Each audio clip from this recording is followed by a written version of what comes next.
Welcome.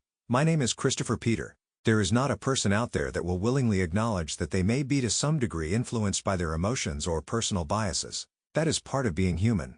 We all see the world and make decisions according to our value system, level of expertise in the area, and cultured views of similar experiences. Even if we educate ourselves to understand that there always is another point of view, many will default to what is deeply rooted in their DNA. Nothing wrong with that. Sometimes I take a moment to reflect on events in order to see other perspectives or possible points of view, and try to analyze which view is closer aligned to not only the facts, evidence, or data, but also what the optimal outcome may be. So let us take a look at a couple of events that took place this week where emotions, biases, and self-interests may have influenced the decision or at least the approach rather than the obvious information available to the decision maker. Let us start our discussion in the sports world. The 2025 NFL season is about to kick off with my Philadelphia Eagles raising their second Super Bowl banner against our division rival in the Dallas Cowboys at the Link. The goal of every franchise is usually to field the strongest possible roster by the first week and have every player focused on maximizing the season. Football is a hard sport. Compared to other sports, there is a greater physical toll in football than any other league sport. Maybe hockey can commiserate. So, the ideal approach is to handle most business by the end of the training camp and have the last 2 weeks solely focused on the schedule. No major distractions. No major changes to the depth chart, outside of unexpected injuries. Well, the Dallas Cowboys owner decided that it may be the right time to unload a player that was holding in and no longer wanted to be a Cowboy in Micah Parsons. Jerry Jones and the Cowboys' brain trust sent Parsons to the Green Bay Packers in exchange for 2 first-round picks and a solid defensive lineman, who is good, but not Micah good.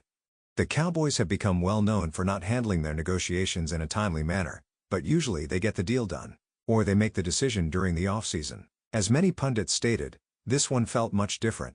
Noticeably, Jones was more open to publicly criticizing Micah Parsons in a manner that he did not take with Dak Prescott or C.D. Lamb. During those negotiations, there was a greater focus on business and the inherent risks that comes with signing players to long-term deals and how one may project a player may perform under those deals. There was always praise given on the personal side of the negotiations. Obviously, there was a need to push back as much as possible from the side of the team, but it seemed to not turn personal. The public comments made it seem like either Jones did not really like Parsons the way some may have thought, or maybe something happened during the negotiations that created bad blood, where there was a point of view that the relationship between the team and player could not exist anymore. Maybe because the agent reportedly told the owner where to stick the handshake agreement. Sports franchises exist to entertain fans and to win the ultimate prize in their sport. In the world of football, the ultimate prize and top priority of every one of the 32 franchises is to lift the Vince Lombardi Trophy following a Super Bowl win. Normally, to achieve this feat, you need to accumulate talent, create the right culture, and execute. As an Eagles fan, I am somewhat entertained by the drama. Naturally, I am no fan of the Dallas Cowboys, but I dislike bad business practices far more than rivals of my teams. Jerry Jones is a pioneer of the National Football League, who deserves a fair share of credit in changing the league on the business side. But, the accolades and accomplishments of the past may blind you when dealing with difficult situations in the present. I am not a fan of verbal agreements and handshake deals. As a person with experience negotiating supply chain contracts, I can tell you that these types of deals can be troubling as the intentions of each side may change when there is a cost or accountability one wants to avoid. A handshake agreement may help be the initial phase of a formal agreement though, followed up by the completion of the necessary legal documents that help to guide processes when conflicts arise and minds are clouded by anger. Contracts help determine each party's roles and responsibilities not only during the relationship but following termination. As I have stated in my Leadership Culture podcast, I can somewhat understand Jerry Jones wanting to speak directly with his players. Sometimes each side hearing the concerns directly of the other can clear obstacles created from misunderstandings and incomplete remembering of what may have been said during the heated moments of negotiations. But I think there needs to be some account of what the established process is supposed to be under the collective bargaining agreement and not to completely set aside the roles that are assigned by that agreement. Athletes are experts in the respective sports, not contract law, negotiations, and collective bargaining. The handshake agreement Jones bought the Cowboys under was a much different dynamic, between a team owner who understood the asset being sold and a successful entrepreneur who reasonably had transferable knowledge that would make him able to know enough of the risks and challenges of the transactions. Both had experience negotiating agreements, so they were closer in the basic core knowledge needed on both sides. Consider when you negotiate your salary with your employer. You may do all the benchmarking research available. May ask people you know who work with the company. But you will not really know what the budget actually is for the position you are applying for. Even if the company posts salary information, you will never really know what end of the range they are truly at. Typically, you do better when you know what the typical person with that title is paid in the industry the company operates in. You can reduce the gap and find a reasonable target for your discussions. The appearance of not involving the agent may seem like Jerry Jones was trying to gain an unfair advantage based on asymmetric information. Having the conversation to identify what the other may want can be helpful. The next step would be bringing in the agent to determine if they can reach a negotiation to structure an agreement that meets the player's needs and the team's concerns. When you let emotions and self-interest get involved, minor barriers to coming to an agreement can become mountains. The emotions of the past Cowboys and their fan base is quite sad. Not the kind of sad that I typically find funny. Feel bad for them to some degree. Another controversy over food brands and the images they use. I support diversity and giving equal opportunity to people regardless of demographics. But, I generally reject the ideology of woke, where you assign people to roles based on the demographics. At the end of the day, you should hire the right person for the job regardless of demographics. Preferably, I think companies should reach out to broader populations to cast a wide net to truly attract the best talent or customers. I am generally a fan of Cracker Barrel, but not a regular patron because it is not located anywhere near me. Generally, I would visit one every 2 years because it is next to a place my family likes to visit. Am I a fan where I am staunchly a defender of their current state? I never had a strong opinion about the environment, but I do think when you rebrand a company, you should use some common sense. The idea of being inclusion should be the accepting of all types of customers regardless of their demographics. There is nothing wrong with that, if that is your true intentions. But there is an issue when you use the idea of inclusion to denigrate one group in favor of another. It's hard to build a brand when you make the existing base feel not welcomed in favor of another base. The aspect of the woke movement that its proponents are not awake to is the fact that pitting one group against another simply because you like that new group more than the existing is still discrimination. And basic marketing principles tell us that getting new customers is much harder than retaining new customers. So the reasonable approach should be to connect to consumers not currently associated with your brand with common attributes. In the social media debates, I saw people attacking those who were against the Cracker Barrel rebrand because they argued that nostalgia is not worth anything and brands must modernize with the times. I agree that brands must always innovate and appeal to the current market, but a brand built on nostalgia needs to lean in on that. People do not go to Cracker Barrel because it reminds them of the past, because the old-timiness of the brand is far beyond any of our childhoods. It is based on the Western or old country store theme, where you buy nostalgic trinkets and food products. I agree that maybe you can add some modern touches like organic versions of certain items, but the brand is nostalgia. I know many people on the progressive ideology who like Cracker Barrel, and I generally am annoyed waiting for them to shop when I am trying to head to the next destination. So I do not believe that making the stores more progressive feeling will connect with them. Losing the existing base will include losing them as well. The problem I see with the rebrand is that it will make the brand less compelling. The food is decent, but the menu is not much different from menus commonly found in your local diner. Is the goal to become another competitor to IHOP or Denny's? To some degree it might be, but when you lose that country meal aspect, it will get lost in the competition. I think much of the controversies over the food logos and marketing is overhyped from the political aspect. Some just bad marketing campaigns, like the Bud Light rebrand. But I do think it is important to make sure brand managers and marketing execs truly know who their core customers are and what common principles that can attract consumer groups to build upon that. What would I have done differently for either? Let me start with Bud Light. First, I would not ever cater to the fringe like they chose to do.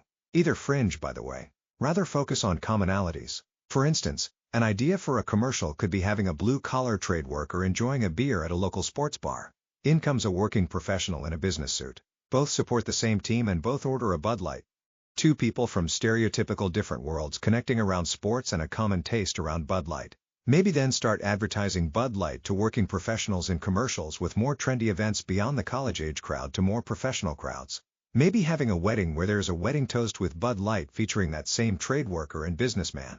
Like connecting the blue-collar sports fans with sports fans who are working professionals. Blue-collar workers and professional office workers may be seen as from completely different worlds, but they have things in common like sports. And then you have room to maneuver from there. Catering to 1% of the population is rather divisive and can push core supporters away, as they may not want to be associated with any fringe. For Cracker Barrel, I think the logo is not the issue, but connecting people to the experience and what they really want is a better approach. For me, The appeal of Cracker Barrel is the comfort food, which even the most progressive person enjoys every now and then. Could appeal to a cheat day meal. Trying to make it trendy and compete with the mom-and-pop specialty places is not what people go there for. If they wanted that, then they would simply go to any downtown breakfast spot or nearby city to experience a meal from a place that will likely go out of business a few months later, as they may like the food, but not get around to go back. Rather, Cracker Barrel should connect the experience with new crowds. Maybe have some city slickers go to a Cracker Barrel and get a meal that soothes them to their core, and they can afford to go back. I just believe that you should not lose the forest through the trees by trying to change customer bases to ones that you prefer. The problem with being woke and advocating for that ideology is that you hypocritically push one group out in favor of another while claiming to be inclusive. Not the right alignment. For many people, politics have become as important to them as a religion, even for those who reject organized religion or faith in general. While faith is constitutionally protected, allowing people to align their behaviors with the pillars of their strongly held belief, politics are that of convenience. Our view of the world does not always justify behaviors that are not in the mutual interest of all those involved. When we are put in positions of power, we must understand that the interests of the people that we serve with products and services and those we lead come first before advancing any ideology. Imposing a view of the world that a customer does not agree with but would be associated with by doing business with your organization can be harmful. Our world is becoming more inundated with politics where biases are being sublimely passed to us with every step we take. There are social engineering messages contained in our corporate training, advertising, and packaging. Marketers try to associate social attributes to the purchases of the products. At the end of the day, customers want to simply buy a product or services that fills a need, at a good quality or affordable price. They do not want to be associated with political agendas not overtly stated. They do not purchase products or services from companies to be told later that they are not good people simply because of what someone assumes their way of life is. We have seen that our political polling is not always an effective measure of determining what people truly feel or what they actually support. Many times the methodology may be flawed or people do not answer in the manner they actually feel, preferring to try to appease the person asking the question. Why should we assume that surveys and market research is any more accurate than our political polls? I know some people cannot help being intrusive. They want to impose what they think is good for you on you, even if what they are doing is neither helpful nor wanted. But they want to be able to say they are kind. One would assume that the kind act would be actually helpful to the person that is receiving it for it to be considered kind. Sometimes they think that you will want to believe what they believe because it makes sense to them, not considering that they are anchored on a fringe position. In business and politics, it helps to be on the broadest side of the 80-20 issues rather than trying to be an advocate for the views held by the smallest proportion of society. All Americans matter. Do not get me wrong, but the views of the few should not be forced on the many. If you really believe in inclusion and unity, then you might want to accept a mantra that all people have a right to exist and freedom to live their life as they see fit as long as it does not infringe on another. We need to stop judging and assuming things about each other. At the end of the day, I believe that we are a nation of good people, sometimes flawed. People should be able to acquire the goods or services they need regardless of their political affiliations or ideological views. There are certain demographics that simply should not be a determining factor in our economic environment. Cultural ones for sure, and political ones as well. People in power of an organization that they did not start or is not an overt cause company must be able to separate their political leanings with the need to run and grow a business that serves the interests of the broadest population of society.